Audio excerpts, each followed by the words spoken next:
Hello guys, today we are doing chapter 1 of class 11 Introduction to Accounting. So first we will learn the definition of accounting. पहले हम accounting की definition learn करेंगे. What is accounting? Accounting is a systematic process of recording, classifying, summarizing, analyzing and interpreting the financial transactions and communicating the results to the users thereof. So accounting होता क्या है? Basically it is a systematic process, मतलब एक systematic process है, इसकी एक sequence है, इसका एक पूरा मेथड है, एक सिस्टमैटिक तरीके से इस प्रोसेस को किया जाता है ऑफ रिकॉर्डिंग. जो भी ट्रांजेक्शन हमारी मॉनेटरी ट्रांजेक्शन्स होती हैं उनको हम एक जगह पे रिकॉर्ड करते हैं. लाइक अगर आप किसी रजिस्टर पे कुछ चीज़ लिख रहे हो तो आप उसको रिकॉर्ड कर रहे हो, अपने पास रखना, रिकॉर्ड करके रखना. क्लासीफाइंग मीन्स हर ट्रांजेक्शन को सेपरेटली क्लासीफाई करना. Like this transaction is related to rent और एक्सपेंसेस और this transaction is related to income. So basically classifying the transaction, whether that transaction is related to the business or not. Summarizing, and then summarizing the transaction in such a way so that you will know what's happening. Example, I have a transaction like 4 transactions of expenses. I have recorded that transaction in a register. I have classified that transaction under the expense head. Now I will summarize. Like electricity, for the month of January I am getting this much amount, February, तो classify करके उसको summarise करना कि पूरे 6 months में मेरा electricity का इतना एक्सपेंस हुआ है. So summarising the transaction.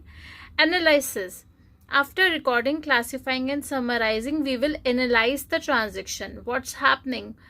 Like after summarizing, I came to know that my electricity bill of 6 months is too much high, so I'm analyzing why is this happening, and then interpreting the financial transactions. There are lots of transactions in the financial statement, not only electricity, we have other transactions also related to income, salary, etc.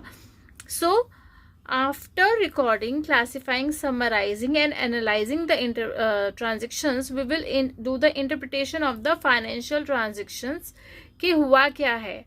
Like, are we incurring loss, are we incurring profit, what is happening with our business or the personal budget, and then we will communicate the results to the users thereof. Who are the users? Users are those person who need these financial transactions. Like for example, for companies, the users can be the banker. If you are taking a loan or something, then then the bankers will need your financial transactions. Shareholders, they will also need your financial transactions. Owners, etc. There are many. Debtors, creditor, all those terms we will explain later on. So all those people are the users of financial transactions, those who are using the financial transactions. जो लोग भी हमारी financial transactions को use करके on the basis of that result या कोई भी decision ले रहे हैं, वो सारे के सारे users हैं. एक बार मैं आपको दोबारा समराइज कर देती हूँ इसको हिंदी में. किसी भी ट्रांजेक्शन को सिस्टमेटिक तरीके से एक प्रोसेस के साथ रिकॉर्ड करना. लाइक अगर आपकी कोई ट्रांजेक्शन अप्रैल में हुई है तो सिस्टमैटिक तरीके से हम चलेंगे, पहले अप्रैल की ट्रांजेक्शन करेंगे, फिर उसके बाद हम मई की ट्रांजेक्शन करेंगे. तो सिस्टमैटिक प्रोसेस है ये. इसमें हम रिकॉर्ड करते हैं किसी भी एक पर्टिकुलर जगह पे उस पूरी ट्रांजेक्शन्स के बारे में लिखना, उसको रिकॉर्डिंग कहते हैं. क्लासीफाइंग, वो ट्रांजेक्शन किस चीज़ से रिलेटेड है. अगर आपने किसी चीज़ का मनी मिला है आपको, तो किस चीज़ के लिए मिला है, क्या मिला है, उसको क्लासीफाई करना. उसको समराइज करना, पूरे महीने में मुझे कितना मिला, पूरे साल में कितना मिला, मंथली, ईयरली, क्वार्टरली, उसको समराइज करना, मतलब उसको इकट्ठा करके इंटरप्रेट करना.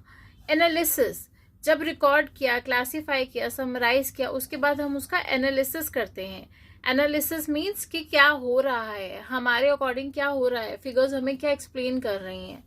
और ये सब करने के बाद हम जो फाइनेंशियल ट्रांजेक्शन्स जो हमारी हैं उसको हम इंटरप्रेट करते हैं कि मेरी इनकम ज़्यादा हो रही है या मेरे एक्सपेंसेस कम हो रहे हैं, उसको इंटरप्रेट करना कि उससे रिजल्ट क्या निकल के आ रहा है. और उसको हम कम्युनिकेट करते हैं यूज़र्स को. जो भी हमारी फाइनेंशियल ट्रांजेक्शन्स यूज़ कर रहे हैं, चाहे वो बैंकर हो, शेयर होल्डर हो, ओनर हो या कोई भी हो, डेटर क्रेडिटर, उन सबको वो फाइनेंशियल ट्रांजेक्शन्स देना. Financial transaction is not a single transaction, this is transactions. Please make sure transactions, एक ट्रांजेक्शन के बारे में ही नहीं बात हो रही, सारी ट्रांजेक्शन्स के बात हो रही है. तो this is basically what is accounting. I hope you like my video.